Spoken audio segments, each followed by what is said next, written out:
In the final years of the 19th century, the world was changing faster than ever before. New empires were rising, old empires were collapsing, and powerful nations were racing. But by the 1890s, America was no longer just a nation of farmers and frontiersmen. With this new strength came a new ambition, to take its place on the world stage as a true empire. At the same time, Spain, once the greatest empire in the world, was collapsing under its own weight. For centuries, Spain ruled vast regions across the Caribbean, Latin America, and Asia. But by 1890, nearly all of its colonies had been lost. Mexico was gone. South America had broken free. Central America was independent. What remained of the Spanish Empire were just small but strategic pieces: Cuba, Puerto Rico, Guam, and the Philippines. These islands were the last symbols of Spanish power, but they were also the last opportunities for another rising nation to take control. As American factories grew, business leaders demanded new markets. American ships needed coaling stations across the oceans. The U.S. Navy, guided by the ideas of strategist Alfred Thayer Mahon, believed that to dominate the world, America needed bases in the Caribbean and the Pacific. Puerto Rico, with its perfect position near the Panama route, looked like a key prize. Cuba, just 90 miles from the U.S., was even more important. American leaders saw Spain as weak and believed that the future of the Caribbean should belong to the United States. Meanwhile, Cuba was in rebellion. Cuban revolutionaries had been fighting Spain for decades, demanding freedom and independence. Newspapers in the United States published dramatic stories, some true, some exaggerated, about Spanish brutality. These yellow journalism stories inflamed American public opinion. Millions of Americans became convinced that Spain was abusing innocent civilians, and that the United States had a moral duty to intervene. But behind the emotion lay strategic interest. If Spain were forced out of the Caribbean, America would take its place. The U.S. government watched the situation closely. President Grover Cleveland and later President William McKinley were cautious but understood the opportunity. Businessmen saw profit. Politicians saw power. Military leaders saw strategic advantage. America was preparing quietly for a role much larger than it had ever played before. By 1897, Cuba's rebellion was reaching a breaking point. Spain could no longer control the island effectively. U.S. warships patrolled nearby waters. Tension grew. But the true spark that set everything in motion came in February 1898, when the U.S. battleship USS Maine mysteriously exploded in Havana Harbor. No one knew the real cause, but American newspapers blamed Spain instantly. "Remember the Maine. To hell with Spain," became the rallying cry. Public anger surged. Congress demanded action, and within weeks, the United States declared war not only to defend Cuba, but to defeat Spain's empire once and for all. But the decision to target Spain was not emotional, it was strategic. American leaders studied Spain's weaknesses and realized that its empire could be dismantled quickly. Spain lacked modern ships. Its economy was failing. Its colonial governments were unstable. While Spain struggled for survival, America possessed the speed, modern technology, and confidence of a rising superpower. Businessmen in the U.S. saw Spanish colonies as gateways to wealth: Puerto Rico for sugar and trade routes, the Philippines as a doorway into Asia, and Guam as a crucial Pacific station. The U.S. Navy saw them as perfect stepping stones for global influence. And many Americans believed it was their destiny, through the ideology called Manifest Destiny, to expand beyond the continent and bring American power overseas. Political leaders framed the war as a mission of liberation, freeing Cuba from Spanish tyranny. But behind the speeches was a clear truth. The United States was ready to build an empire of its own, and Spain was the perfect target. Puerto Rico, though quieter than Cuba, was central to this plan. Located at the crossroads of the Caribbean, the island offered strategic access to shipping lanes and future influence in Latin America. Whoever controlled Puerto Rico controlled the gateway to the Panama region, an area the U.S. already envisioned as vital for global trade. American leaders believed that Spain was no longer capable of managing these territories, and that the U.S. could do it better, stronger, and more profitably. As war approached, American newspapers and politicians crafted a narrative that made intervention seem noble. They claimed that Spain was unfit to rule, that its territories were suffering, and that the United States had a duty to bring order, freedom, and modernity. But these ideas hid a more powerful motivation: dominance. America was ready to claim its place among the imperial powers of the world.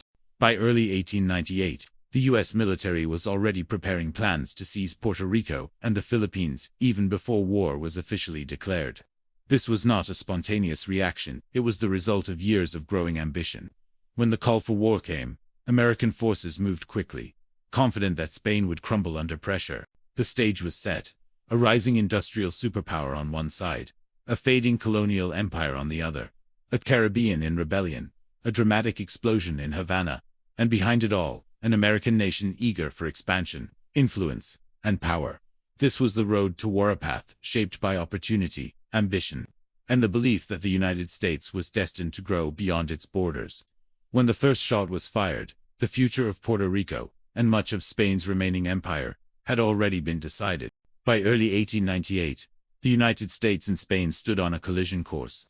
Public anger, political pressure, and global ambition were pushing the two nations toward a war neither had fully anticipated, yet both seemed unable to avoid.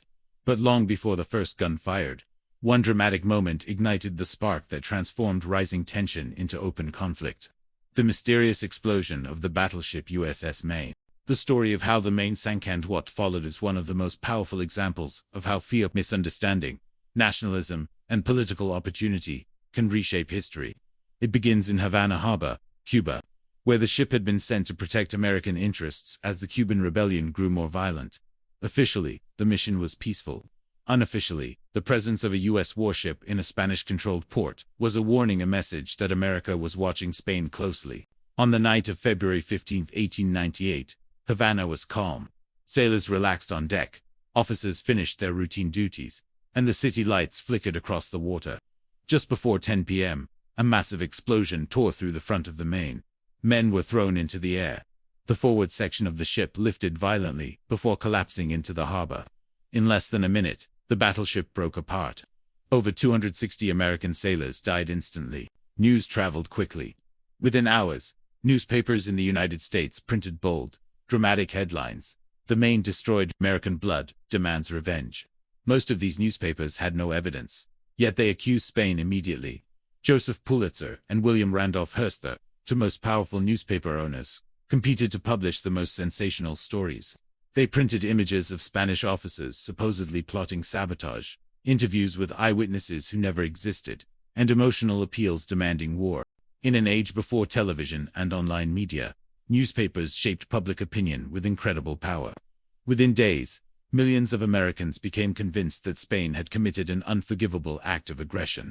Even though investigators later found no proof that Spain caused the explosion, the pressure for war grew unstoppable. President McKinley tried to slow the momentum. He had received no evidence of Spanish involvement, and he knew the dangers of rushing into conflict. But McKinley faced overwhelming pressure from the press, from Congress, from the public, and from powerful businessmen who saw war as an opportunity. American pride was wounded, and the call for revenge grew louder each day. As tension escalated, politicians used the Maine tragedy to push for intervention not only in Cuba, but across the entire Spanish Empire. Business leaders urged McKinley to act, arguing that instability in the Caribbean threatened American investments. Naval officers insisted the U.S. needed to eliminate Spain from the region before another European empire stepped in. Expansionists, led by figures like Theodore Roosevelt, believed the U.S. had a duty to expand overseas, to take control of strategic islands and bring American influence to new corners of the world. At the same time, Spain struggled desperately to maintain control. Its government insisted the explosion was accidental, but few in the United States listened. Spain offered an international investigation, promised negotiations, and made concessions to calm Cuban unrest. Yet every attempt was drowned out by the rising tide of American outrage. Spain knew it could not defeat the United States in a full war, but it also refused to be humiliated. Pride demanded resistance. Survival demanded caution. Spain found itself trapped between these two forces. As political pressure reached its peak, Congress issued an ultimatum demanding that Spain withdraw from Cuba. Spain refused. On April 21, 1898, the United States declared war. The sinking of the Maine had become the emotional turning point the expansionists needed. It transformed public anger into a national mission. But what many Americans did not realize was that U.S. leaders were already planning to strike Spanish territory, far beyond Cuba, including Puerto Rico, and the Philippines. While the newspapers called for justice, American strategists saw opportunity. They understood that defeating Spain could give the United States a foothold in world politics. Control of Puerto Rico meant control of the Caribbean gateway. Control of the Philippines meant influence in Asia. The Maine explosion created the wave of emotion required to justify these ambitions. As war approached, the U.S. Navy mobilized with remarkable speed. Ships were prepared, coal stores filled, and naval squadrons positioned themselves for coordinated attacks across two oceans. The U.S. military had modern steel warships, efficient supply networks, and young officers eager for action. Spain, still using outdated ships and facing massive economic problems, was unprepared for a modern naval war. In Puerto Rico, life went on quietly, unaware that the island was about to become a strategic target. Most Puerto Ricans had no idea that an explosion in distant Havana would bring American troops to their shores. Local leaders debated Spain's declining power, but few imagined that control of their island would shift within months. Behind the scenes, American leaders held secret discussions about how and when to seize Puerto Rico. The invasion plan was simple: strike quickly, overwhelm the weak Spanish garrison, and take the island with minimal resistance. For the United States, Puerto Rico was not just a spoil of war, it was a stepping stone to the Panama region, an anchor for Caribbean dominance, and a key to securing trade routes in the Atlantic. Back in Washington, the political atmosphere had shifted completely. War seemed not only necessary, but inevitable. Newspapers printed countdowns. Citizens held rallies. Politicians gave fiery speeches celebrating America's future as a global force. Remember, the Maine became more than a slogan, it became a symbol of national unity and pride. Few questioned the truth. Even fewer considered the long-term consequences. As April 1898 arrived, the decision was sealed. The United States, once a nation focused on its own continent, was ready to step into the world of empire. Spain, exhausted and overextended, prepared to defend what remained of its collapsing global authority.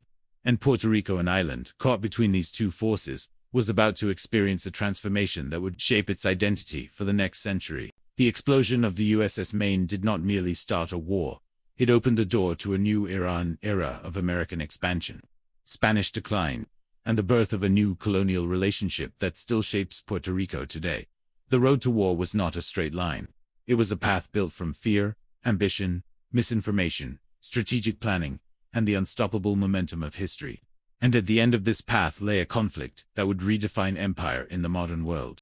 By the time war erupted between the United States and Spain in April 1898, the Spanish Empire was already a shadow of its former self.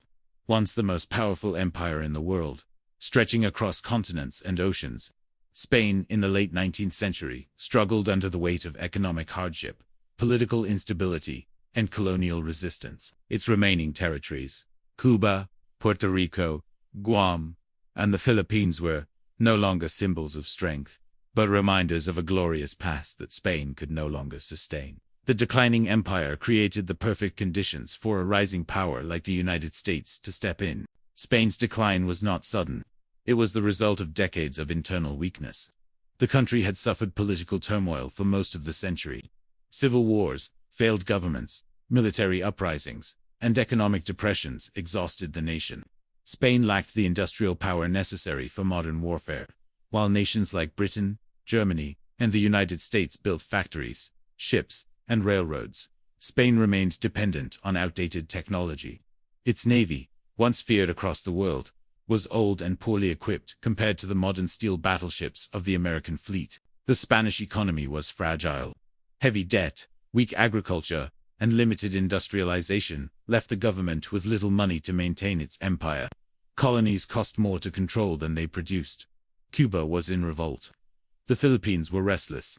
Puerto Rico, though quiet, was struggling under Spanish policies that limited growth. Spain's leaders knew that they were losing their grip, but they lacked the resources to modernize or respond effectively. Nowhere was Spain's decline more visible than in Cuba. For decades, Cuban rebels had been fighting for independence.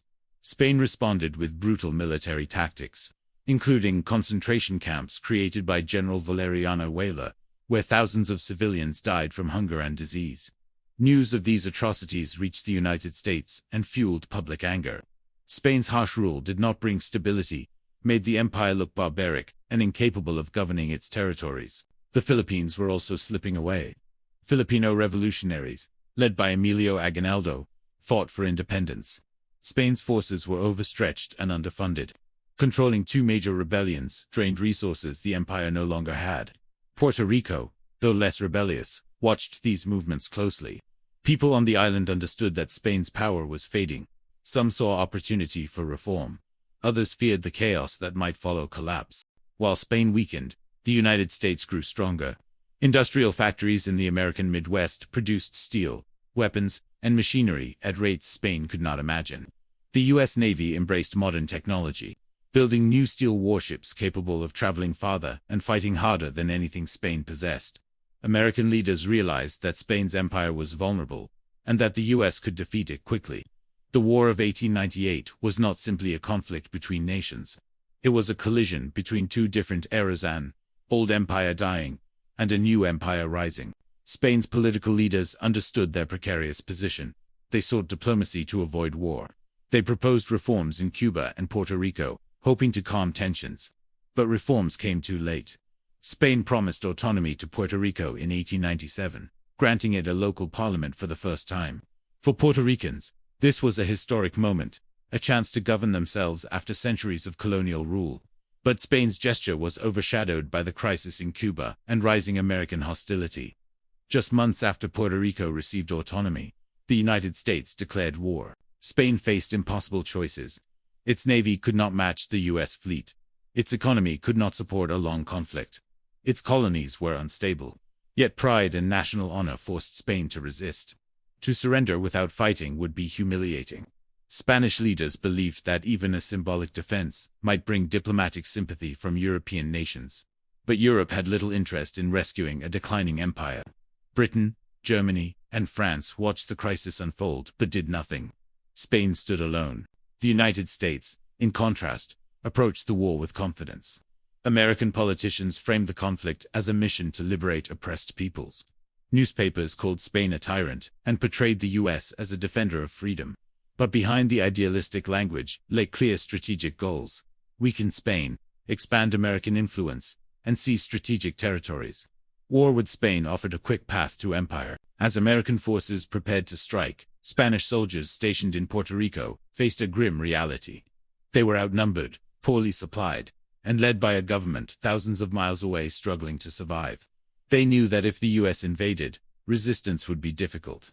Puerto Rico's defenses were limited small garrisons, outdated weapons, and no naval protection. The island had no chance against modern American firepower.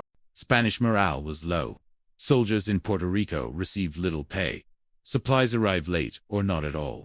Many were sick from tropical diseases. They read newspapers that described Spanish defeats in Cuba and the Pacific. They heard rumors that the U.S. Navy had destroyed Spanish ships in Manila Bay. Each defeat confirmed what many already feared. The empire was collapsing, and Puerto Rico would be next. On the island itself, the population was divided. Some Puerto Ricans still felt loyalty to Spain, believing that reforms offered hope for the future. Others supported independence and thought Spain had failed them for too long. A smaller group welcomed the possibility of American rule, hoping the United States would bring prosperity, schools, and modern development. But no one knew what the future would hold. Puerto Rico, caught between two empires, faced an uncertain destiny. The collapse of Spain's empire did not happen in a single moment. It was a slow, painful unraveling driven by years of mismanagement, economic decline, and military weakness. By 1898, Spain simply could not defend its colonies. The country had fallen behind in the modern world, unable to compete with nations powered by industry, technology, and global ambition. For the United States, Spain's vulnerability presented an opportunity too great to ignore. American leaders saw the chance to expand influence across the Caribbean and Pacific. They believed that controlling Puerto Rico would transform the U.S. into a true global power. And so, as Spain clung desperately to its last possessions, the United States prepared to take them by force. The stage was set for the end of an empire. The fall of Spain's colonial rule in the Caribbean was no longer a question of if, but when. And Puerto Rico, once a quiet island in the Spanish world, was about to play a central role in the birth of a new American empire. As war unfolded across the Caribbean and Pacific in 1898, The United States did not rush blindly into battle. Its approach was calculated, strategic, and deeply influenced by years of planning from military thinkers, business leaders, and political figures who envisioned a new American role in the world. While newspapers stirred public emotion with dramatic headlines and patriotic excitement, behind the scenes, U.S. leaders were designing a larger strategy, one that extended far beyond Cuba and included the quiet but crucial target of Puerto Rico. The U.S. understood that defeating Spain required more than firepower. It required striking at the heart of Spanish influence, isolating its remaining colonies, and projecting American strength across multiple oceans. Spain still possessed an empire, but it was an empire held together by fragile threads. American strategists saw those vulnerabilities and prepared a plan that would exploit them with precision. The foundation of U.S. strategy came from a powerful idea rising in American military circles: control the seas, and you control the world. Naval strategist Alfred Thayer Mahon believed that great nations were built through naval supremacy. His book, The Influence of Sea Power Upon History, became a blueprint for America's expansion. Mahon argued that the United States needed naval bases across the globe, stepping stones for trade, military power, and influence. Puerto Rico, sitting at the gateway of the Caribbean, fit this vision perfectly. In Washington, military leaders studied charts of the Caribbean, identifying key locations that would secure American control. Cuba was the emotional center of the conflict, but Puerto Rico was the strategic jewel. The island's location allowed control of Atlantic routes, access to South America, proximity to the future Panama Canal, and a forward base for the U.S. Navy. Whoever controlled Puerto Rico could dominate the Caribbean. American political leaders understood this. President William McKinley and his advisors believed that if the United States wanted to become a true world power, it needed to break Spain's hold on the region. The war gave them the opportunity. While the public focused on Cuba and the sinking of the USS Maine, U.S. officials quietly prepared plans for a global campaign: seize the Philippines in the Pacific, Guam in Micronesia, and Puerto Rico in the Caribbean. Spain's empire would fall piece by piece. To carry out this mission, the United States modernized its navy. Steel warships replaced wooden vessels. New engines, rapid-fire guns, and armor plating made American ships faster and deadlier than Spain's aging fleet. The U.S. Navy drilled relentlessly, preparing for a war that naval officers believed was both inevitable and necessary. When conflict finally came, the United States possessed a modern fleet ready to fight on multiple fronts. Spain, on the other hand, struggled to keep pace. Its ships were outdated, its sailors poorly supplied, and its bases vulnerable. Spain controlled vast stretches of ocean, but lacked the industrial strength to maintain them. U.S. leaders knew that a decisive naval victory would cripple Spain's global influence. This strategy proved correct when the U.S. destroyed the Spanish fleet in Manila Bay, a blow that shocked the world and demonstrated the overwhelming superiority of American sea power. With Spain weakened in both the Caribbean and Pacific, the United States turned its attention to Puerto Rico. The island would not be attacked immediately. Instead, U.S. leaders planned to strike when Spain was distracted, exhausted, and unable to reinforce its garrisons. Timing was essential. The American plan focused on speed and coordination. Once the U.S. took control of Cuban waters, it could launch an amphibious assault on Puerto Rico before Spain could respond. In the months leading to the invasion, American intelligence gathered detailed information about the island. They mapped ports, studied roads, identified Spanish troop positions, and assessed the morale of the local population. Reports indicated that Spain's forces in Puerto Rico were small, stretched thin, and poorly equipped. The island lacked strong fortifications. Many Puerto Ricans were frustrated with Spanish rule and unlikely to resist American forces. For us planners, this was ideal, a minimal-risk operation that offered a major strategic reward. Meanwhile, the U.S. Army prepared its own invasion force. Soldiers were trained for tropical conditions, supplied with modern rifles, and organized into units capable of moving quickly across the island's varied terrain. American leaders envisioned a swift campaign with minimal casualties. Their objective was not destruction, it was occupation. The United States wanted to take Puerto Rico intact, as a functioning territory, ready to support military operations and U.S. interests in the Caribbean. American strategy also involved psychological warfare. Newspapers portrayed U.S. intervention as a mission of liberation, suggesting that Puerto Rico would welcome American troops. Politicians spoke of freeing the island from Spanish mismanagement. Behind these words, however, was a clear motive: control. The US understood that portraying its invasion as benevolent would reduce resistance and legitimize its actions on the global stage. Spain realized it was losing control, but it had few options. Reinforcements were impossible. Supplies were low. The Spanish government considered negotiating, but pride and national honor prevented full retreat. Spain hoped that defending Cuba might preserve some of its empire, but by focusing resources there, it left Puerto Rico more vulnerable than ever. The island became a lower priority, a sacrifice Spain had no strength left to prevent. As summer approached, the US finalized its invasion plan. The operation would begin on the island's southern coast, where Spanish defenses were weakest. From there, troops would advance toward the interior and secure major cities with minimal confrontation. The goal was not to destroy, only to take control swiftly and present the world with a new reality. Puerto Rico would now fall under the American flag. This strategy reflected a broader shift in American identity. The United States no longer saw itself as a nation limited to the continent. The Pacific and Caribbean were becoming new frontiers for American ambition. The war with Spain marked the moment when the US embraced its role as a global empire, using war not only to protect interests but to expand them. For Puerto Rico, this strategy would bring an abrupt transformation. The island, long under Spanish rule, was about to be absorbed into a new empire. Its people did not know it yet, but the decisions made in Washington would reshape their future for generations. US leaders believed they were bringing progress, opportunity, and modernity. But they were also bringing authority, control, and a colonial system that would challenge Puerto Rico's identity. As American warships moved through the Caribbean, their destination clear. The shape of the New World was becoming visible. Spain's empire was dying. The United States was rising. And Puerto Rico stood at the crossroads of history, caught between two powers, uncertain of what the future would bring. By midsummer of 1898, the war between the United States and Spain had shifted decisively in America's favor. The destruction of Spain's fleet in the Philippines and the collapse of Spanish control in Cuba convinced American commanders that the moment had come to strike the next target in their global campaign. Puerto Rico, the island, long overlooked by the wider world, suddenly found itself at the center of a historic military operation, one that would end for centuries of Spanish rule and usher in a new era of American influence. The invasion of Puerto Rico began not with guns, but with silence. In the early hours of July 25, 1898, a convoy of U.S. warships approached the town of Guanica on the island's southern coast.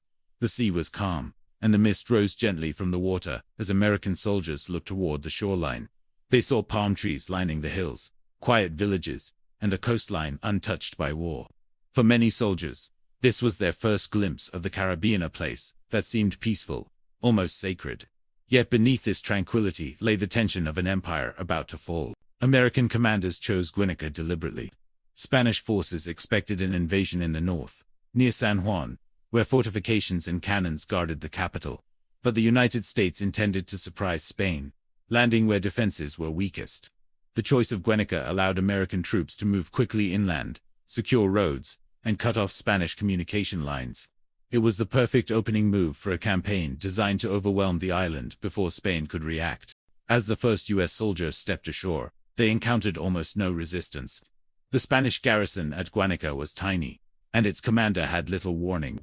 When gunfire did erupt, it was brief. Spanish soldiers fired a few shots before realizing they were outnumbered. The Americans pressed forward, establishing a foothold on the island within minutes. A new flag rose over Guanica Bay, and with that moment, the occupation of Puerto Rico had begun. Word of the American landing spread quickly across the island. Villagers whispered the news to one another. Farmers stopped working, wondering what would happen next. Some Puerto Ricans watched cautiously from a distance, unsure whether to expect conflict or liberation. Others welcomed the Americans with curiosity or cautious optimism. After years of Spanish neglect and political instability, many wondered whether this new power might bring change, schools development, or more autonomy. But few understood the deeper implications of American rule, or how profoundly their island's future was being rewritten. Meanwhile, Spanish officials were stunned. Their plans had assumed that the Americans would attack San Juan's heavily fortified harbor. Instead, the U.S. landed in a region Spain had barely defended. Messages flew across Spanish command posts. Officers scrambled to assemble troops, but supplies were limited. Roads were difficult, and the army was stretched thin. Spain simply did not have the manpower to defend the island effectively.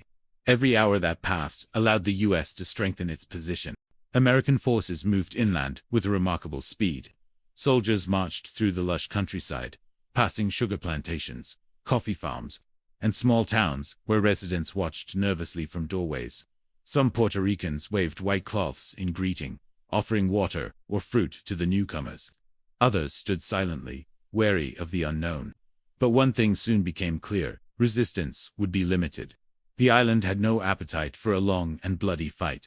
The Spanish Empire had ruled Puerto Rico for 4 centuries, but its influence had weakened to the point where most people simply wanted stability. As US troops advanced, they captured key towns with minimal combat. In Yoko, Spanish forces attempted a defense, but were quickly outflanked. In Ponce, the island's second-largest city, local leaders chose to surrender peacefully. When American warships arrived at Ponce's harbor, the US flag was raised without a single shot fired. Crowds gathered to watch. Some cheered, some prayed. Others stared in disbelief, realizing their world was changing forever. The American occupation moved forward with a blend of military discipline and political strategy. Commanders issued proclamations promising protection, order, and respect for local customs. They assured residents that the United States had come not as conquerors, but as friends. This message was designed to minimize resistance and legitimize the invasion, presenting it as a humanitarian mission rather than a bid for empire. Yet beneath these promises lay American ambition, expansion, strategic control, and the projection of power across the Caribbean. Spanish officers, though determined, gradually recognized the hopelessness of their situation. Their soldiers were exhausted, their equipment outdated, and their numbers too small to defend the island. Communication with Spain was poor, and supplies dwindled rapidly. Each skirmish weakened morale. Some Spanish troops surrendered after brief fights, believing that further resistance was pointless. Others withdrew to the mountains, hoping to regroup, but American forces pursued them relentlessly. In the midst of this, Puerto Rican civilians were forced to navigate the shifting power. Families debated whether to support Spain, welcome the Americans, or remain silent. Teachers, merchants, farmers, and political leaders all faced uncertainty. They understood that Spanish rule was ending, but they did not yet know what kind of rule would replace it. Would the United States bring opportunity? Would it impose control? Would Puerto Ricans have rights? Or would they become subjects of a new empire? The answers would not become clear for years. As American forces reached the island's interior, they encountered more resistance near the towns of Como and Abonito, where Spanish forces mounted their strongest defense. The road leading to San Juan was defended by a narrow mountain pass known as a... Here, Spanish and Puerto Rican soldiers fought with determination, hoping to delay the American advance. For a moment, the conflict intensified. Gunfire echoed through the hills. Smoke rose above the ridges. But despite valiant resistance, the Spanish positions eventually crumbled. The Americans, equipped with superior firepower and better logistics, broke through. Yet before the US could complete its conquest of the island, news arrived that changed everything. Spain had agreed to a ceasefire. The war was effectively over. Puerto Rico, although not fully captured, now belonged to the United States. The Treaty of Paris, signed months later, formally ceded the island to American control. Without a referendum, without negotiation, and without the consent of Puerto Rico's people, the island's sovereignty changed hands. For American soldiers, the campaign had been swift and successful. For Spain, it was a humiliating end to centuries of rule.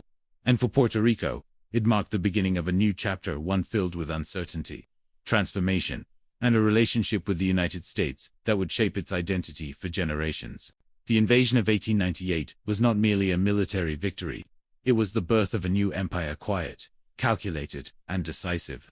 The United States had taken its place on the world stage, and Puerto Rico, caught between fading Spanish power and rising American ambition, became the gateway to a new American century. When the guns finally fell silent in Cuba, and diplomats negotiated the terms of peace, Puerto Rico found itself standing at the threshold of a profound transformation. Though the US invasion had lasted only a few weeks, the consequences would echo across generations.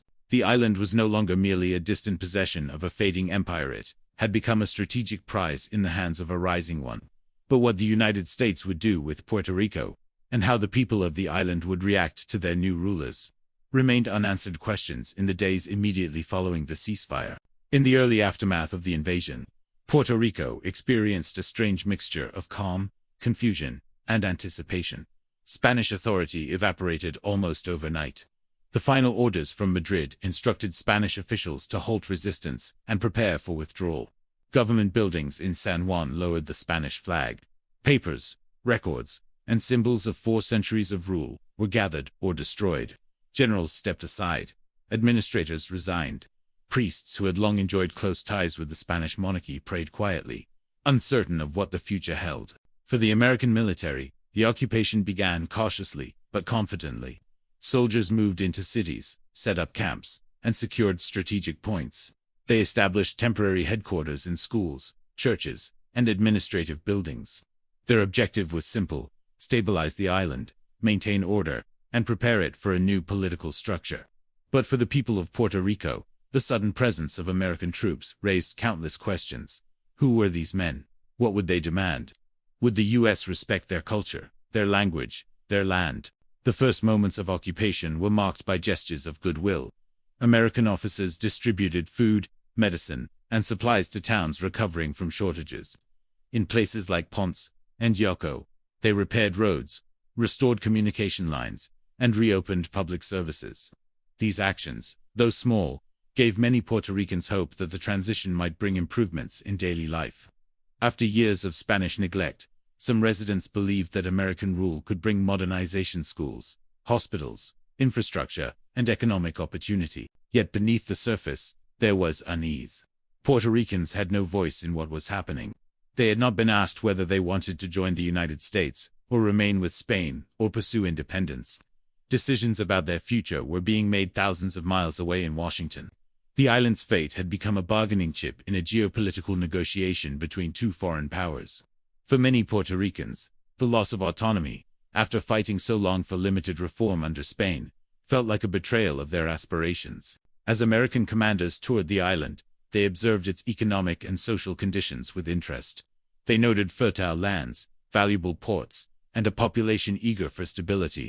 Reports sent to Washington painted Puerto Rico as a promising territory ripe for investment and development. Sugar plantations could be expanded, coffee production modernized, and new industries introduced. American businessmen, reading these reports in newspapers and government briefings, saw opportunity.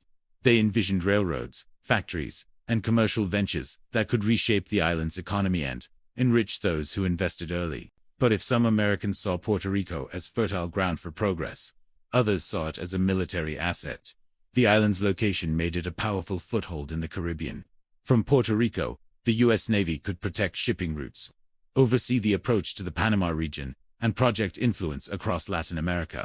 Military planners drew maps, marked strategic harbors, and recommended immediate investment in coastal defenses. Puerto Rico, they argued, would be essential to America's emergence as a global power.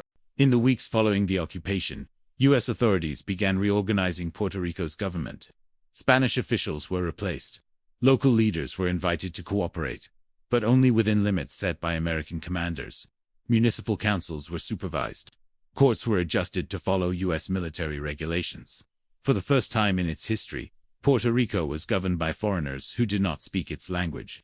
This created barriers, misunderstandings, and frustration among residents, who felt increasingly excluded from decisions that affected their lives. One of the most significant changes came with the introduction of the US dollar as legal currency.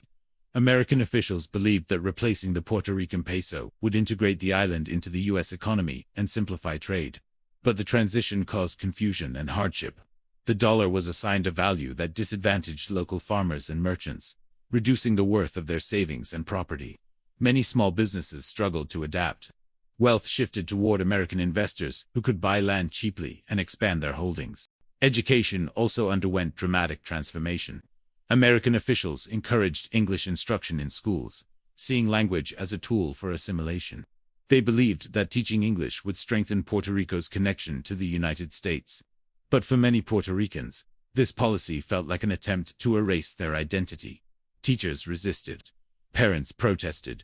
The island found itself caught between 2 languages, 2 cultures, and 2 visions of its future.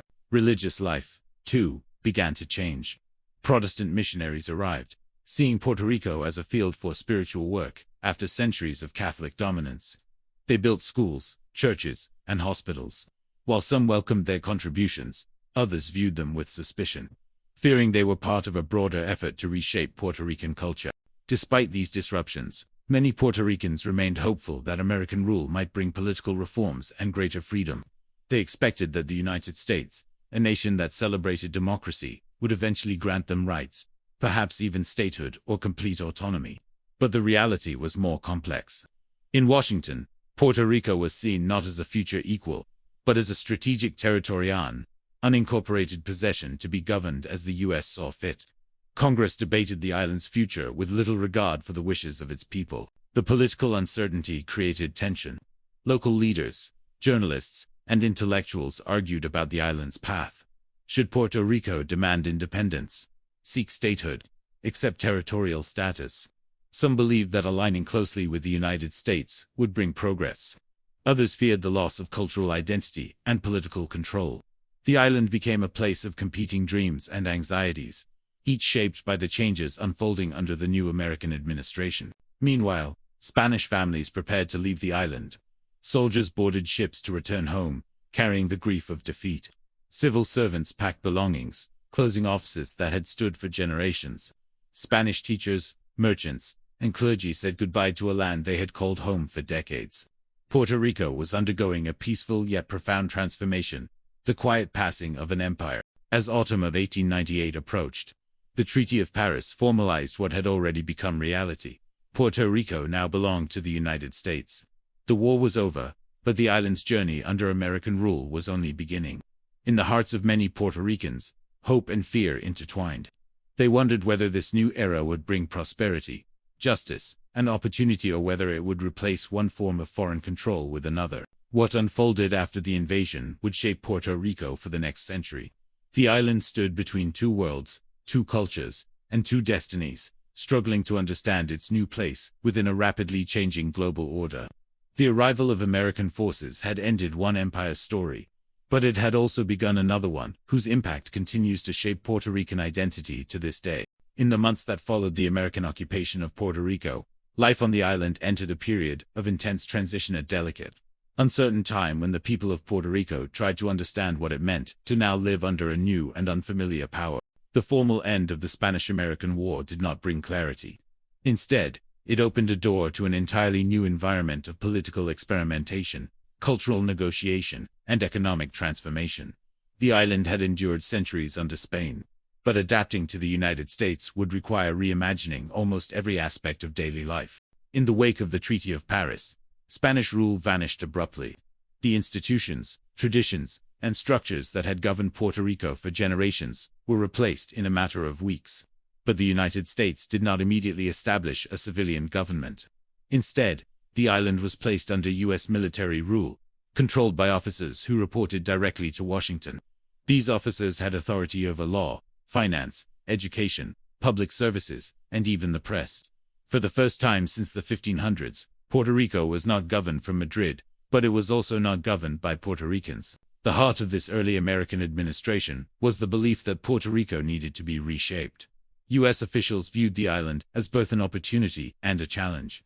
They saw land that could be developed, ports that could be fortified, and people who could be modernized according to American standards. But they also saw poverty, disease, and outdated infrastructure. Instead of working alongside local leaders, the administration often acted with paternalistic confidence, believing the U.S. knew what was best for Puerto Rico. This mindset created immediate tension. American officers introduced new rules that clashed with the island's traditions. Legal systems changed. Court procedures were rewritten. Taxes were modified. Public funds were redirected. English became the language of administration. Puerto Ricans woke up to a world radically different from the one they had known under Spain. Some welcomed the changes, believing they could bring progress and stability. Others felt alienated, watching as familiar institutions disappeared and new ones arrived with little explanation. One of the most dramatic changes was the introduction of the US dollar. The economic transformation that followed was quick, sweeping, and painful. The currency conversion devalued the wealth of many Puerto Rican families overnight. Savings dissolved. Small merchants struggled. Landowners who had operated under Spanish currency suddenly found their resources diminished. American investors, however, saw opportunity. With money that retained its value, American companies bought large tracts of land and established sugar corporations that soon dominated the island's economy. These corporations reshaped Puerto Rico's landscape. Vast sugar plantations expanded across the island, swallowing smaller farms and driving a new agricultural economy centered around American ownership. For many Puerto Rican laborers, this meant work but also dependence. Wages were low, conditions harsh, and profits flowed north, not to the island's communities. As American sugar companies gained influence, Puerto Rican farmers lost autonomy over their land and livelihood. Yet even as economic structures changed, American officials pushed forward with other reforms. Public health campaigns targeted diseases like smallpox and malaria. New hospitals were built. Water systems were repaired. Schools were created or expanded, with English introduced as a required subject. Some of these reforms genuinely improved quality of life, but they came with cost: the erosion of Puerto Rican culture. Children were taught new histories, new civic values, and a language not their own. Many families struggled to navigate a world where their cultural identity felt increasingly under threat. Politically, Puerto Rico remained in limbo. The people were neither citizens nor foreigners. They lived under U.S. authority, but had no representation in Washington. Puerto Rican leaders petitioned the United States for autonomy, arguing that the island deserved a voice in its own future. But Congress hesitated. Some politicians wanted to make Puerto Rico a state. Others wanted to keep it as a colony. Still others believed that the island should be held permanently, as a strategic military base. In Washington, Puerto Rico was debated endlessly, but not as a nation of people. It was spoken of as an asset, a possession, a tool for American power. This uncertain status created a divide among Puerto Ricans themselves. Intellectuals and political figures took differing positions. Some, like Luis Muñoz Rivera, fought for broad self-rule. Others favored closer integration with the United States. A smaller but passionate group began advocating for full independence. These debates animated newspapers, cafes, and public speeches across the island.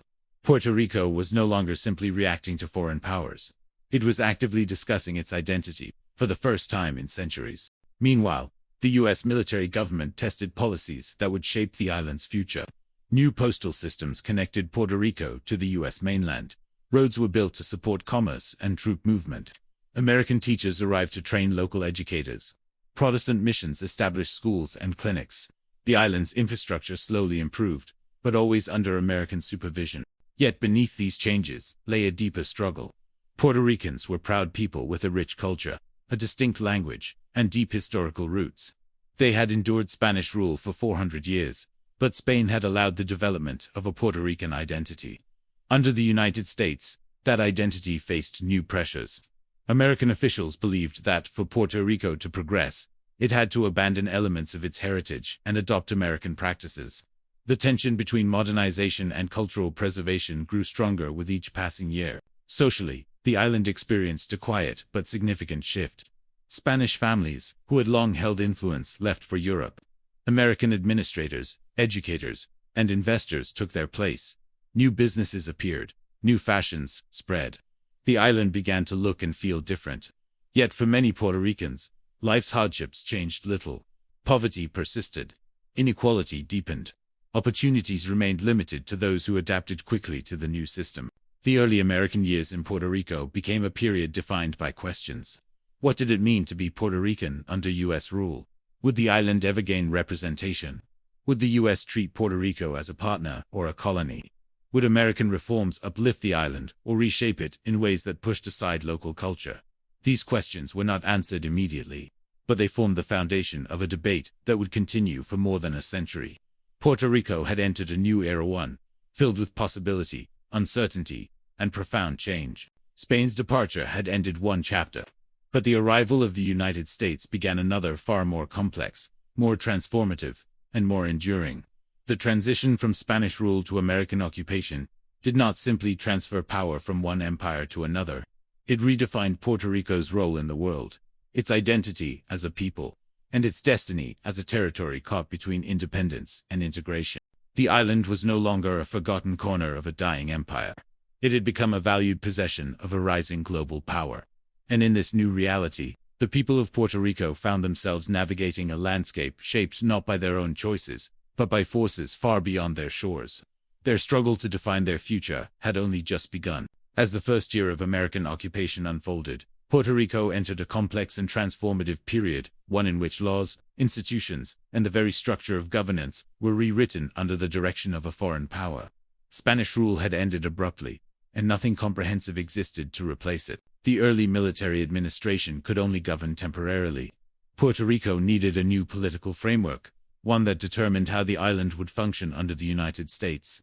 But instead of granting Puerto Ricans a voice in shaping this new reality, the framework came from Washington, through a law that would define the island's status for decades, the Foraker Act of 1900. Before this moment, Puerto Ricans lived with confusion and uncertainty. They were subjects of Spain one day, wards of the U.S. military the next. They followed laws that changed overnight. Court procedures were rewritten. Taxes were modified.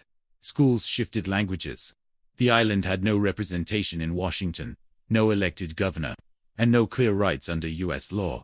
Puerto Ricans asked questions that had no answers. Were they citizens? Were they foreigners? Were they part of the United States? Were merely controlled by it? As debates raged in Washington, politicians viewed Puerto Rico not through the lens of its people, but through strategy. To some members of Congress, the island was a valuable military outpost. To others, it was an economic opportunity.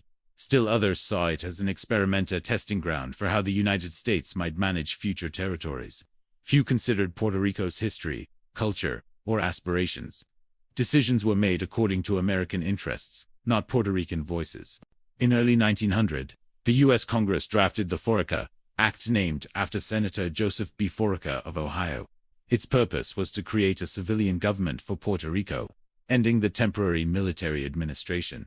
But the structure of this new government revealed much about how the United States understood its relationship with the island.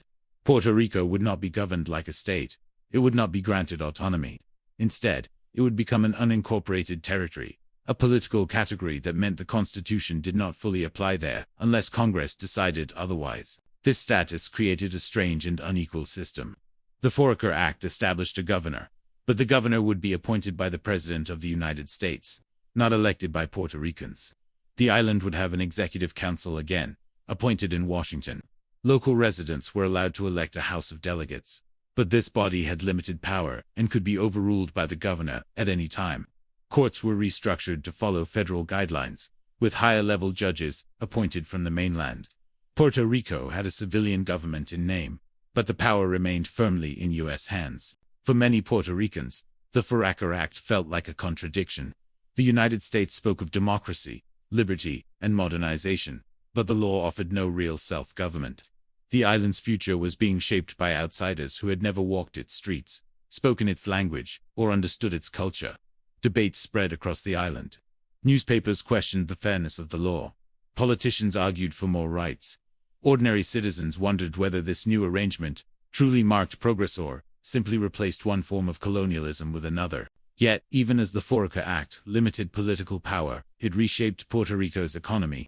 One of the most consequential decisions was to impose the US dollar as the island's official currency. This change was immediate and dramatic. The conversion rate undervalued the Puerto Rican peso, wiping out savings, reducing wages, and weakening local businesses. American corporations, with strong capital reserves, seized the opportunity to buy land cheaply. Within a few years, large U.S. sugar companies controlled vast plantations across the island. Puerto Rico's economy was being reorganized around American interests. Infrastructure projects followed. New roads connected plantations to ports. Railways expanded to support exports. Public works programs built bridges, water systems, and schools. These projects improved transportation and sanitation, but they also reinforced American control, making the island more integrated into U.S. business networks. Progress came but at a price: economic dependence, and the rise of foreign-owned enterprises that dominated local markets. At the same time, education became a battleground of identity. Under the Foraker Act, English was introduced as the language of instruction in public schools. American officials believed English would modernize the island and strengthen loyalty to the United States. But for many Puerto Ricans, the policy felt like an attack on their identity. Children struggled to learn in a foreign language. Teachers resisted. Parents protested. The classroom became one of the first places where Puerto Ricans realized that American rule would not simply influence their society, it would attempt to redefine it. Culturally, the changes were profound. New holidays appeared. New laws shaped daily life. New symbols, the American flag, American-style courts, American-style police uniforms filled public spaces. Protestant missionaries spread across the island, building schools and churches, challenging the centuries-long Catholic tradition. For some, these changes represented opportunity. For others, they felt like erasure. But the biggest question remained unresolved. What was Puerto Rico's ultimate status? Was it a temporary possession, a future state, a colony? The Foraker Act answered none of these. Instead, it placed Puerto Rico in a political gray zone controlled by the United States, but not truly part of it. Governed by Americans, but without equal rights. Influenced by U.S. laws, but without representation in Congress. Puerto Ricans lived in a paradox. They were expected to obey U.S. authority, yet they had no voice in the decisions that shaped their future. This ambiguity sparked a new wave of political activism. Puerto Rican leaders began forming movements that sought different paths. Some advocated for greater autonomy within the American system. Others demanded full independence. Still others hoped Puerto Rico would eventually become a state. These competing visions reflected the island's complex reality. One people, but many dreams. Meanwhile, the United States regarded Puerto Rico with increasing strategic value. The island became a key naval station. American warships docked in its ports. Military planners recognized its importance for controlling the Caribbean and protecting future assets. Like the Panama Canal, Puerto Rico was no longer simply a territory, it was a cornerstone of American expansion. Yet for all the planning, laws, and reforms, the United States had not answered the most important question of all. What did Puerto Ricans want? The Foraker Act assumed many things: that Puerto Ricans needed guidance, that they were not ready for self-government, and that American oversight was necessary. These assumptions shaped policy, but they ignored the island's long political tradition, its intellectuals, its leaders, and its deep sense of identity. As the first few years of American rule passed, it became clear that Puerto Rico's struggle was only beginning. The Foraker Act had laid the foundation, but it had also created tension between American power and Puerto Rican identity, between imposed change and cultural resilience, between economic development and inequality, between political ambition and political exclusion. The island was changing rapidly, but its people were still searching for a place within this new world. They had endured the end of one empire and the rise of another. Now they faced the challenge of defining themselves under a government that saw them not as equals, but as subjects of a distant authority. The story of Puerto Rico in the early 20th century was not simply the story of laws and policies. It was the story of a people adapting, resisting, surviving, and redefining who they were in the face of powers they did not choose.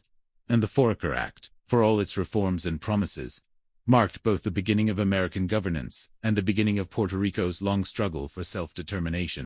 By the first decade of the 20th century, Puerto Rico found itself in a new and uncertain place, caught between the promises of American governance and the reality of its political limitations. The Foraker Act had established a civilian government, but it had not given Puerto Ricans control over their destiny. The island was governed by laws written in Washington, enforced by American-appointed officials, and shaped by economic forces that benefited the mainland more than the island itself. This growing imbalance set the stage for one of the most important political battles in Puerto Rican history, the fight for citizenship. For many Puerto Ricans, the question of citizenship was more than a legal matter. It was a question of identity, dignity, and belonging. Spanish rule had ended, but Puerto Ricans were not fully part of the United States. They were citizens of Puerto Rico, a category invented by the Foraker Act that offered limited recognition and no constitutional protections.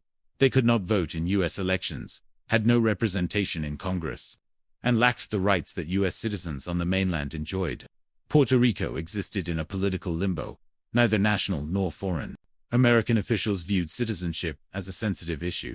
Some believed granting citizenship would help assimilate Puerto Rico and strengthen loyalty to the United States. Others feared it would open the door to demands for statehood or greater political rights.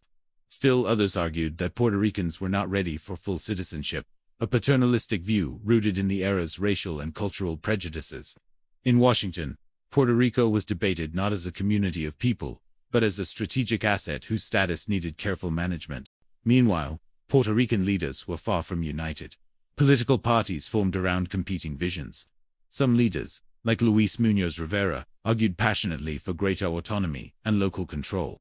They believed citizenship could be a step toward broader self-government. Others saw citizenship as a trap that would tie Puerto Rico permanently to the United States. A small but vocal group demanded full independence, viewing citizenship as the final loss of national identity. The island was alive with debate, each side arguing for a future shaped by its own hopes and fears. The turning point came with the outbreak of World War I. Global conflict reshaped how the United States viewed its territories. American leaders feared German influence in the Caribbean. They saw Puerto Rico as a vulnerable flank that needed to be secured politically and militarily. Citizenship, once a distant question, suddenly became a tool of strategic importance. If Puerto Ricans were granted U.S. citizenship, American officials believed they would be more loyal, more stable, and more integrated into the American system, making the island safer in wartime. In 1917, Congress passed the Jones-Shafrath Act.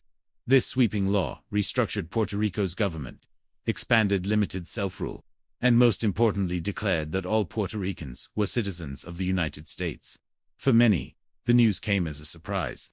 For others, it brought a mix of relief and uncertainty.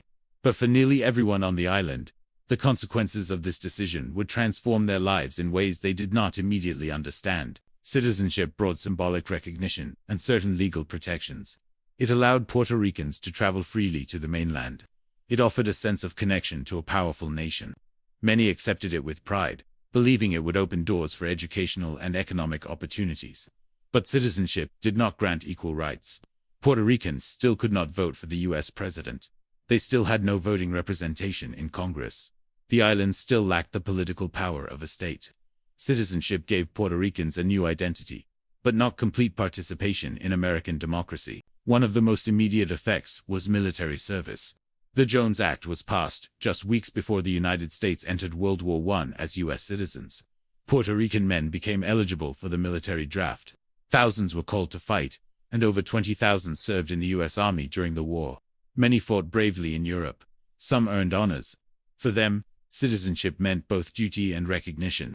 But others questioned whether it was fair to serve a nation that did not fully include them in its political system. In Puerto Rico itself, the new law brought significant political and social shifts. The island received a legislative assembly with more authority, though ultimate power still rested with the U.S.-appointed governor. Courts were reorganized. Civil rights expanded in some areas and remained restricted in others. Citizenship allowed Puerto Ricans to move easily to the mainland, fueling migration to New York, Florida, and other regions. This created new communities, new opportunities, and new cultural connections, but also new challenges, as Puerto Ricans navigated life between two worlds. Economically, the United States continued to reshape the island. Citizenship did not reverse the dominance of American sugar corporations or improve working conditions for laborers. It did not address poverty, inequality, or the lack of local control over land and resources. Many Puerto Ricans soon realized that while they were American citizens on paper, they were still subjects of a colonial system in practice. American attitudes toward Puerto Rico remained conflicted. Some politicians viewed citizenship as a generous gift, a sign of goodwill. Others considered it a practical tool to secure a strategic territory. Few understood how deeply Puerto Ricans valued their own culture, history, and identity. The island's new status confused outsiders, who often assumed Puerto Rico was a state or fully integrated territory. But Puerto Ricans lived with a different reality. They were part of the United States, yet not fully included. Citizens, yet without equal political power. The Jones Act created momentum for political activism. Puerto Rican leaders continued to push for more rights, using citizenship as leverage. They argued that if Puerto Ricans were American citizens, they deserved fair representation and greater autonomy. Independence leaders intensified their calls for self-determination, arguing that citizenship had trapped the island in a colonial relationship. Statehood advocates believed citizenship put Puerto Rico on the path to equal partnership. The island became a chorus of competing dreams. Culturally, citizenship had complex effects. American influence continued to grow in schools, media, and public institutions. English remained a symbol of authority, while Spanish remained the language of everyday life. Puerto Ricans developed a dual identity, part American, part Caribbean. Music, literature, and art reflected this fusion, capturing the island's struggle to define itself. Families debated their future. Some felt closer to the United States than ever before. Others feared the erosion of Puerto Rican traditions. Citizenship did not answer the island's deepest questions. It instead created new ones. What does it mean to be Puerto Rican within the American nation? How far should the island integrate? What rights should its people have? And who gets to decide? By the time World War I ended, Puerto Rico had changed dramatically. Its political structure, economy, and identity were being reshaped by forces beyond its control. Citizenship was a landmark moment, but it did not resolve the island's ambiguous status. Instead, it deepened the tension between American governance and Puerto Rican aspirations. The island remained caught between two worlds, embracing the opportunities of citizenship, while grappling with the limits of colonial rule. The struggle for clarity, equality, and identity had only grown stronger. And Puerto Rico's journey through the early 20th century would become a story of resilience, adaptation, and the search for a political status that truly reflected the will of its people. By the early 1920s, decades after the American flag was raised over Puerto Rico, another transformation began to unfold, one that reached deeper into the island's identity than any law, any governor, or any economic policy. It was a transformation not driven by armies or treaties, but by ideas, culture, language, and the slow reshaping of everyday life. Puerto Rico was no longer under Spanish rule, but it was also not fully part of the United States. It existed in a space defined by uncertainty, a place where two worlds collided. And in that collision, a powerful struggle for identity began. Puerto Ricans had lived for centuries under Spanish language, Spanish customs, and Spanish institutions. Even after Spain's influence faded, the cultural imprint remained.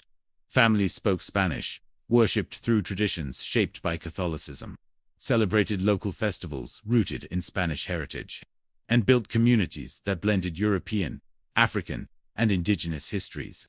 Puerto Rico's identity was deep, rich, and interconnected with its land and its past. But American policymakers had a different vision, one in which Puerto Rico would gradually become an extension of the United States. This vision began in the schools. Education was one of the primary tools of American governance. U.S. administrators believed that Puerto Rico's progress depended on adopting American methods, values, and, most importantly, the English language. They introduced English language textbooks, English-speaking teachers from the mainland, and strict requirements for students to learn in a language many did not understand. For American officials, English was not just a language, it was a symbol of modernization and alignment with the United States. For Puerto Rican students, however, the shift was difficult. Children sat in classrooms where teachers spoke words they could not comprehend. Some struggled silently. Others failed classes, not because they lacked intelligence, but because they were being asked to learn in a foreign tongue. Parents protested. Teachers resisted. Communities debated fiercely. The classroom became a battleground where cultural identity met the force of colonial influence. At the same time, American cultural presence expanded beyond the schools. Hollywood films arrived, portraying American heroes, American lifestyles, American dreams. Newspapers reprinted articles from mainland publications. New American holidays were celebrated. Protestant missionaries built churches and hospitals, reshaping spiritual life. American clothing styles, foods, and business practices appeared in cities and towns. Puerto Ricans watched their island evolve, sometimes embracing the new influences, sometimes fearing what might be lost in the process. But identity is resilient. Even as American culture spread, Puerto Ricans held tightly to their traditions. Music flourished, bomba plena, danza genres that reflected the island's unique blend of African, indigenous, and European rhythms. Writers and poets expressed the emotional weight of living between two cultures. In markets, neighborhoods, and countryside towns, Spanish remained the heart of daily life. Puerto Rico's cultural identity bent at times, but it did not break. Economically, the island continued to shift under American influence. Sugar plantations expanded, often owned by large corporations from the mainland. Puerto Rican workers found themselves tied to wages, controlled by foreign companies. Coffee farmers, once thriving under Spanish rule, struggled as the U.S. shifted its attention to sugar exports. Wealth concentrated in the hands of a few, while poverty remained widespread. This imbalance deepened resentment. Puerto Ricans began to question whether American governance truly benefited the island or simply exploited it. Politically, Puerto Rico remained trapped in ambiguity. Citizenship had been granted, but rights were limited. Puerto Ricans could move freely to the U.S. mainland, creating a growing diaspora, but they still had no vote in presidential elections and no voting representation in Congress. The island was governed by a U.S.-appointed governor, often someone unfamiliar with the culture, language, or daily struggles of the island's people. These officials made decisions that affected millions, but they were not accountable to Puerto Rican voters. This disconnect fueled frustration. Voices of resistance began to grow louder. Leaders like Pedro Albizu Campos spoke passionately about dignity, justice, and independence. He argued that Puerto Rico had traded one empire for another. His speeches inspired many, but also alarmed American authorities. The U.S. government monitored independence movements carefully, often cracking down on activists out of fear that unrest could threaten American control. Tensions simmered beneath the surface, even as the island's political debates intensified. Yet, Puerto Rico's relationship with the United States was never simple. Many Puerto Ricans appreciated the benefits citizenship offered: opportunities to travel, study, and work on the mainland. Some families saw the U.S. as a land of opportunity. Young people dreamed of new possibilities. Others wanted statehood, believing full integration would bring equality and economic growth. Still, others sought greater autonomy or complete independence. The island's identity became a spectrum, shaped by individual experience and aspiration. This complexity was reflected in the diaspora. Puerto Ricans who migrated to New York, Chicago, and other cities faced discrimination, hardship, and cultural shock. Yet they built vibrant communities, barrios filled with music, language, traditions, and resilience. These migrants sent money home, influencing the island's economy, and returned with new ideas, influencing its culture. Puerto Rico was no longer just an island, it became a global community, scattered yet connected, navigating identity across borders. As the years passed, the U.S. realized that Puerto Rico's ambiguous status created challenges, not only for Puerto Ricans, but for American policymakers as well. The island needed a more defined political structure, one that acknowledged its unique situation. In the mid-20th century, the United States would attempt to address this by granting more autonomy and creating a new political status. But in the decades before that moment, Puerto Rico existed in a landscape shaped by contradictions, belonging yet separate, included yet excluded, governed yet unheard. Through all of this, one truth became unmistakable. Puerto Rico's identity was not something that could be rewritten by law or reshaped by policy. It lived in the hearts of its people. It flowed through their music, their language, their neighborhoods, and their memories. American influence was powerful, but Puerto Rican culture was enduring. The struggle for identity became one of Puerto Rico's defining stories in the 20th century, a story of resilience, adaptation, and determination to remain culturally whole while navigating the complexities of American rule. The island had survived conquest, colonization, war, and economic upheaval. Now it faced a new challenge, preserving its soul in a world where its political status remained uncertain. This chapter of Puerto Rico's history was not marked by battles or invasions, but by something far more human: the effort to hold on to identity when everything around it was changing. And as Puerto Ricans debated their future, they carried with them the memory of their past, the reality of their present, and the hope for a future where their voice would finally shape their destiny. By the mid-20th century, after decades of living under American rule, Puerto Rico found itself standing at yet another crossroads, one marked not by invasion, rebellion, or foreign treaties, but by a profound political experiment that would redefine the island's relationship with the United States. The world had changed. Empires were dissolving. Nations across Asia, Africa, and the Caribbean were fighting for independence. The United States, now a global superpower after World War II, faced increasing pressure to clarify the status of territories under its control. And Puerto Rico, caught between two cultures, two governments, and two identities, became the center of a new political transformation, the creation of the Commonwealth of Puerto Rico. It began slowly, with a shift in American attitudes. After World War II, the United States wanted to present itself internationally as a champion of democracy, not a colonial empire. The existence of territories like Puerto Rico, ruled without equal political rights, created contradictions. American policymakers realized that if the United States wanted to maintain moral authority, it had to reform how it governed places like Puerto Rico. At the same time, Puerto Rican leaders believed that the island deserved greater self-rule, enough autonomy to decide its own affairs, but not necessarily full independence or statehood. Among these leaders stood a charismatic figure, Luis Muñoz Marin, a poet and politician, whose vision for a new Puerto Rico resonated deeply with ordinary people. Muñoz Marin believed that Puerto Rico needed a status that balanced American protection with local autonomy. He saw the island as culturally distinct but politically connected to the United States. He argued that Puerto Rico should govern itself internally, while the U.S. handled defense, currency, and foreign policy. His ideas became the foundation of what would soon transform the island's political future. Throughout the 1940s, the United States gradually loosened its grip on Puerto Rican governance. The first major shift came in 1947, when Puerto Ricans won the right to elect their own governor for the first time. The election was a moment of pride and celebration, proof that the island was stepping closer to self-determination. Muñoz Marin won by a landslide, becoming the first democratically elected governor in Puerto Rican history. His victory symbolized the desire for a new era, one shaped not by foreign generals or appointed officials, but by the voices of Puerto Ricans themselves. But full autonomy required more than electing a governor. Puerto Rico needed a new political structure, one that defined the island's status within the American system. After years of negotiation, persuasion, and political pressure, Congress approved the creation of a new status called Estado Libre, Asociado the Commonwealth, of Puerto Rico in 1952. The term was elegant yet ambiguous, offering both connection and independence, both unity and separation. It allowed Puerto Rico to adopt its own constitution while remaining under U.S. sovereignty. Across the island, celebrations erupted, flags flew, music filled the streets.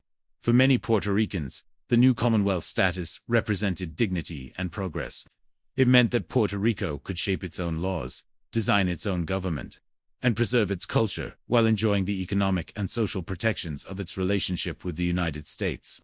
It was, for the moment, a political compromise that reflected the island's dual identity. Yet beneath the celebration lay deeper questions that would not disappear with the new constitution. Did the Commonwealth truly give Puerto Rico control over its future? Or did it simply redefine colonialism under a new name? Nationalists argued that the island remained a possession of the United States, pointing out that ultimate authority still rested in Congress. Independence advocates criticized the new status as incomplete, a political illusion that offered autonomy without sovereignty. Statehood supporters argued that the Commonwealth left Puerto Ricans without the full rights enjoyed by American citizens on the mainland. The ambiguity of the Commonwealth became both its strength and its challenge. It allowed Puerto Rico to govern its internal affairs, but it also left the island vulnerable to decisions made far from its shores. The United States retained the power to override local laws, impose federal regulations, and control economic policy. Puerto Ricans could not vote for the U.S. president and still lacked voting representation in Congress. The island was self-governing in appearance, but not in absolute reality. As Puerto Rico adjusted to its new political identity, the island underwent dramatic economic transformation. Massive development programs known as Operation Bootstrap encouraged industrialization and foreign investment. Factories replaced farms. Highways replaced dirt roads. Cities expanded as thousands moved from rural areas in search of new jobs. American companies built plants, bringing modern technology but also creating economic dependence. For many Puerto Ricans, the changes brought opportunity. For others, they deepened inequality. At the same time, migration to the United States surged. Thousands of Puerto Ricans flew to New York, Chicago, and other cities in search of better wages and new opportunities. Air travel made mobility easier than ever before. The diaspora grew rapidly, forming vibrant communities that blended Puerto Rican culture with mainland life. These migrants sent money home, influencing the island's economy and maintaining strong ties with their families.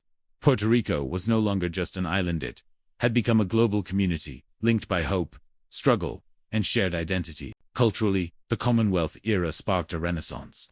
Writers, musicians, and artists embraced a renewed sense of pride in Puerto Rican heritage. Roberto Clemente inspired the world with his talent and humanity. Poets explored themes of identity and belonging. Musicians fused traditional rhythms with modern styles, creating sounds that captured the island's emotional complexity. Puerto Rico's voice grew louder, more confident, and more visible on the world stage. Yet, despite these achievements, the political contradictions of Commonwealth status remained unresolved. Puerto Rico was self-governing, but not sovereign. It was connected to the United States, but not equal. It was autonomous in many areas, yet dependent in others. The island's future remained uncertain. What did it mean to be a Commonwealth? Was it a stepping stone to statehood, a compromise on the way to independence, or a permanent middle ground that could never fully satisfy anyone? These questions simmered beneath the surface as Puerto Rico navigated the second half of the 20th century. Political parties fought over status. Referendums attempted to measure public opinion, but offered no clear answers. Washington debated the issue slowly and cautiously, aware that any decision would have profound consequences. For Puerto Ricans, the struggle to define their political identity continued, shaped by hopes, fears, and the deep desire for clarity in a world where their status remained ambiguous. Through all these changes, one reality stood firm. Puerto Rico's story was not simply one of colonization or governance. It was a story of resilience, a people who survived conquest, economic upheaval, cultural pressures, and political uncertainty. A people who maintained their identity through centuries of foreign rule. A people who continued to fight for recognition, dignity, and a say in their own destiny. By the mid-century, Puerto Rico had transformed. It had moved beyond the early era of American occupation. It had embraced partial self-government. But the island's journey was far from over.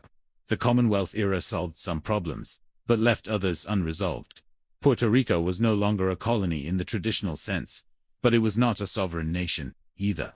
It stood in a space defined by hybridity, contradiction, and constant negotiation, and as the decades unfolded, Puerto Ricans would continue to ask the same enduring questions. Who are we? Where do we belong? And what future do we choose for ourselves? By the late 20th century, decades after the creation of the Commonwealth, Puerto Rico entered a new era, one filled with progress, contradictions, and an ongoing struggle to define its place within the American nation. The island had overcome the hardships of early colonial rule, military governance, economic upheaval, and cultural suppression. But the questions surrounding its political identity remained unresolved. Puerto Ricans lived as U.S. citizens, yet not as political equals. They were part of the United States, but separate. Connected, but not fully included. In the 1970s and 1980s, changes swept across the island. Economic development programs shifted, industries rose and fell, and migration to the mainland increased dramatically. Puerto Rican families split across New York, Florida, Chicago, and the island itself, creating a cultural bridge between the mainland and the Caribbean. The diaspora became a crucial part of Puerto Rico's story, sending money home, influencing elections, shaping identity, and bringing Puerto Rican culture to global stages through music, sports, and art. For many families, life became a rhythm of movement back and forth, navigating to homes and to identities. Yet, even as cultural pride flourished, political uncertainty deepened.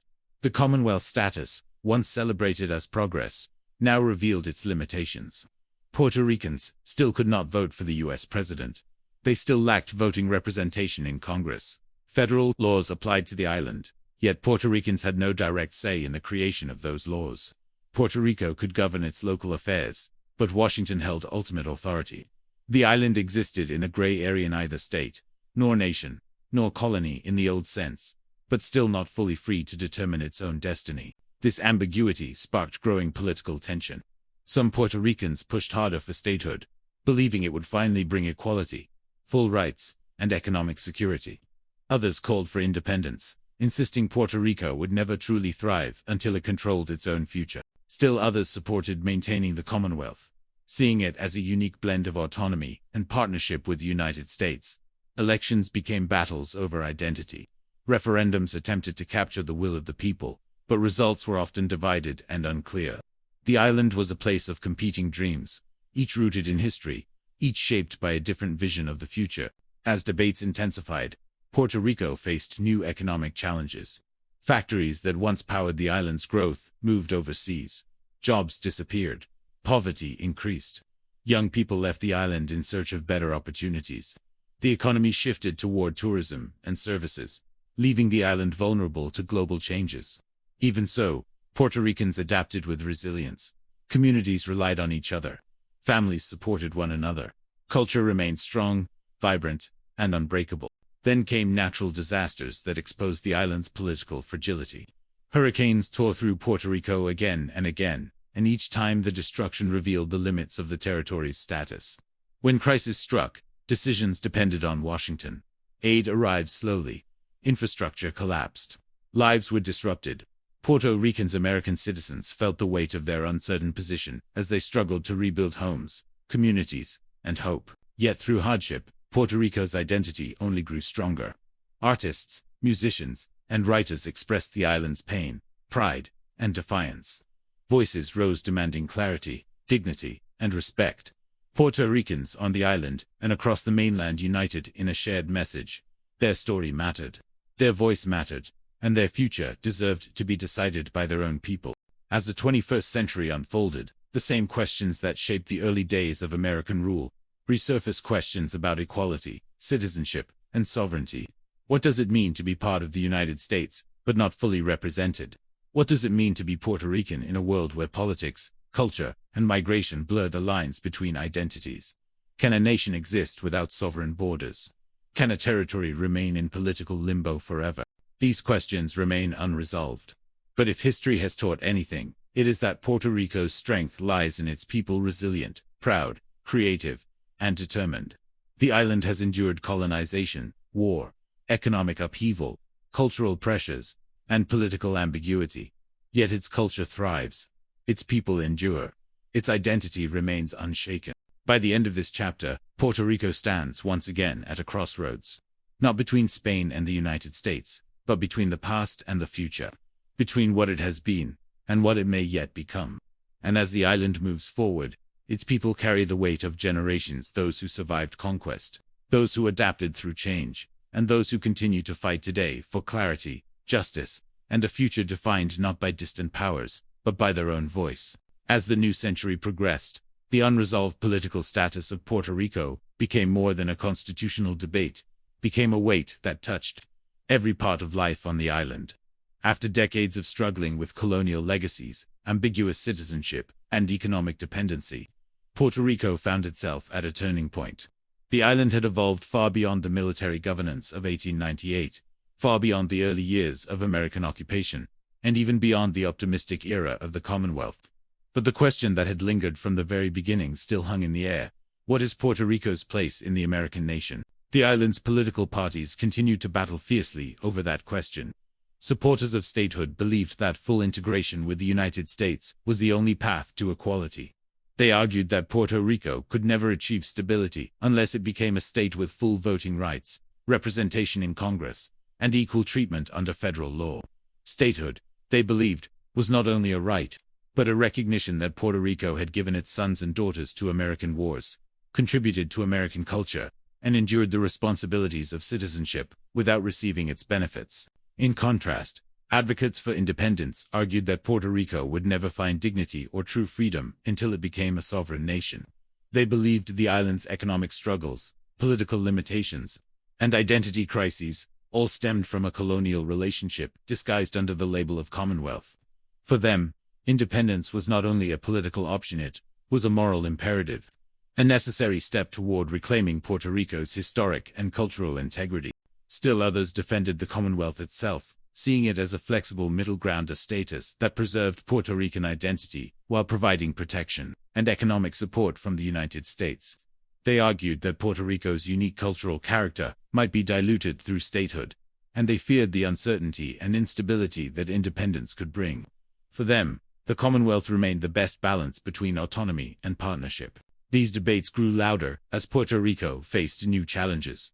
The island's economy became increasingly unstable. Public debt soared, fueled by decades of borrowing, mismanagement, and structural limitations imposed by territorial status.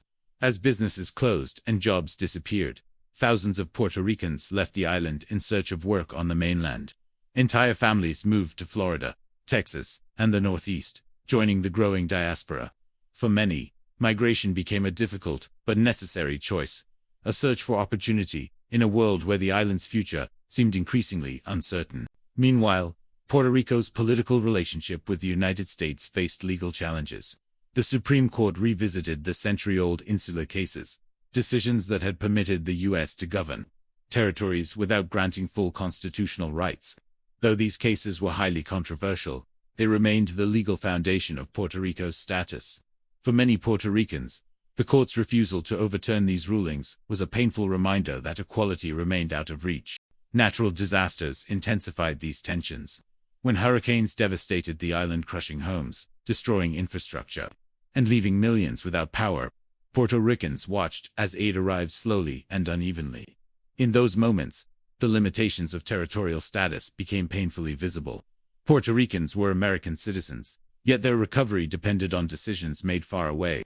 For many, the disaster response was a turning point, a moment that forced the island to confront its political reality with new urgency. Yet even as hardship struck, Puerto Rico's resilience remained unbroken. Communities united. Volunteers helped neighbors rebuild. Musicians, artists, and poets gave voice to the island's pain and pride. From reggaeton to bomba, from murals on cracked walls to poems written in candlelight, Puerto Rican culture rose defiantly in the face of adversity. The island found strength not in political structures, but in its people, in the families, traditions, and shared experiences that bound Puerto Ricans together across oceans. The diaspora played an increasingly influential role. Puerto Ricans living on the mainland became advocates for the island's future. They marched, organized, and pressured lawmakers to address Puerto Rico's political and economic crises. Through their efforts, Puerto Rico's struggle became part of a broader conversation about justice, equality, and the meaning of citizenship in America. The island's voice, once confined to the Caribbean, now echoed across the United States. As Puerto Rico moved deeper into the 21st century, its political future remained uncertain. Referendums offered glimpses of public opinion, but no clear consensus. Washington listened, but hesitated. The island's status, neither state nor nation, continued to define its existence. Yet the people of Puerto Rico carried on, determined to shape their own destiny, despite the limitations imposed by political ambiguity. This chapter of Puerto Rico's story is not defined by battles or invasions, but by the ongoing pursuit of clarity and justice. It is the story of a people who refused to be silent, who continued to demand recognition, equality, and the right to determine their own place in the world. Whether through political activism, cultural expression, or community resilience, Puerto Ricans continue to affirm their identity, unique, proud, and unbroken. And as the debate over status rages on, one truth remains clear: Puerto Rico's future will not be decided by distant powers alone. It will be shaped by the voices, struggles, dreams, and determination of Puerto Ricans themselves. The island, across the mainland, and wherever the Puerto Rican spirit lives. By the time Puerto Rico entered the 21st century, the island's political journey had stretched across more than 100 years of American rule, years filled with hope, frustration, progress, setbacks, and endless questions about its identity and future. The story had evolved far from the days of the Spanish-American War, yet the same central dilemma remained unresolved. What is Puerto Rico's ultimate political destiny? As decades passed, this question became heavier, more urgent, and more emotional for the people living through the consequences of uncertainty. The island's political debate intensified with each new generation. Younger Puerto Ricans, educated in both local and American institutions, grew increasingly aware of how the island's ambiguous status affected their daily lives. They saw friends and family leave for the mainland in search of better opportunities. They saw businesses struggle under the weight of federal restrictions and economic limitations. They saw the island treated differently from the states, often overlooked until a crisis unfolded. And they wondered why, after so many decades as U.S. citizens, they still lacked the political power to shape their own futures. Puerto Rico's political parties grew more vocal. Statehood supporters argued that equality could only come through full integration. Independence advocates spoke passionately about dignity and identity, insisting the island could only find its true voice through sovereignty. Supporters of the Commonwealth defended its unique cultural protections and the flexibility it offered. Each group believed deeply in its vision, and each found evidence in Puerto Rico's history to justify its stance. But no single vision unified the island, and Washington remained cautious about making decisive changes. The U.S. Congress, for its part, often treated Puerto Rico as an afterthought, acknowledging the island's struggles, but rarely acting with urgency. Lawmakers debated Puerto Rico's status slowly, sometimes sympathetically, sometimes indifferently. Hearings were held, reports were written, yet year after year, no final decision was made. Puerto Rico continued to live in political limbo, dependent on a government it could not fully participate in. The island's fate remained in the hands of leaders who were not elected by its people. This unresolved status became even more visible as crises struck the island. Economic collapse in the 2000s and 2010s exposed Puerto Rico's vulnerabilities. The government's debt spiraled out of control, leading Congress to impose a financial oversight board, an unelected body with authority over Puerto Rico's budget. For many Puerto Ricans, this was a painful reminder that the island, despite its partial autonomy, remained bound to decisions made far away.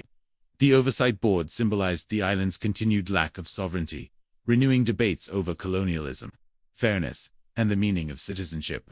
Then came natural disasters that shook the island to its core. Hurricanes ripped through Puerto Rico with devastating force, destroying homes, crippling infrastructure, and shutting down electricity for months. In these moments, Puerto Ricans experienced both the strengths and the limits of their political status. They received federal aid, but often slowly and inconsistently. Communities were left to rebuild with resilience and solidarity, relying on each other when institutions failed. The storms revealed that Puerto Rico, despite its deep connection to the United States, could not always count on being treated with the same urgency as the states. These experiences ignited new waves of activism. Puerto Ricans marched in the streets, demanding accountability, demanding dignity, demanding a voice. The diaspora amplified their message across the mainland. Celebrities, athletes, and artists spoke out, using their platforms to highlight the island's struggles and strengths. Puerto Rico's identity, shaped by centuries of resistance, became a rallying force. It was no longer just about politics. It was about pride, compassion, and the desire for justice. At the same time, something deeper was happening across the island. A quiet re-evaluation of what it means to be Puerto Rican. Generations born after World War II grew up with English-language media, American education systems, and easy travel to the mainland. Yet they also embraced their Spanish language, their music, their food, their festivals, their memories, and their heritage. Puerto Ricans began to understand that their identity could not be reduced to politics. It was larger, richer, and more resilient than any law or status could define. But the political question still loomed, unresolved and growing heavier. Could Puerto Rico continue living in ambiguity? Could its people endure another century with partial rights, partial autonomy, and partial recognition? For some, the answer was yes, because the island's culture was strong enough to endure. For others, the answer was no, because dignity demanded equality, either through independence or statehood. For many, the answer was unclear, because each option carried risks, hopes, and consequences. In Congress, lawmakers debated new bills to address Puerto Rico's status. Some proposed binding referendums. Others offered pathways to statehood. Still others suggested enhanced autonomy or renewed discussions about independence. But political divisions in Washington slowed progress. Puerto Rico remained, as always, suspended between decisions, its future postponed by uncertainty and hesitation. Yet through all this, the island's spirit endured. Puerto Rico's resilience was not just a romantic phrase, it was a lived reality. Communities rebuilt again and again. Artists transformed pain into expression. Families supported one another through crises. Young people pursued education and innovation, determined to uplift the island despite obstacles. Puerto Ricans carried their identity proudly, whether in San Juan or New York, whether on the island or across the world. And so, by the time this chapter ends, Puerto Rico's story remains unfinished, a story shaped by struggle and resilience, by questions without answers, by a people determined to carve a future that honors their heritage and secures their rights. The path forward is uncertain, but one truth shines clearly through the island's long and complex journey. Puerto Rico has endured every challenge placed before it, and its people continue to fight for a future worthy of their strength, their history, and their dreams. After more than a century under the American flag, Puerto Rico stands today not as a forgotten territory, nor as a silent land waiting for a decision, but as a living testament to resilience, identity, and the unbreakable strength of its people.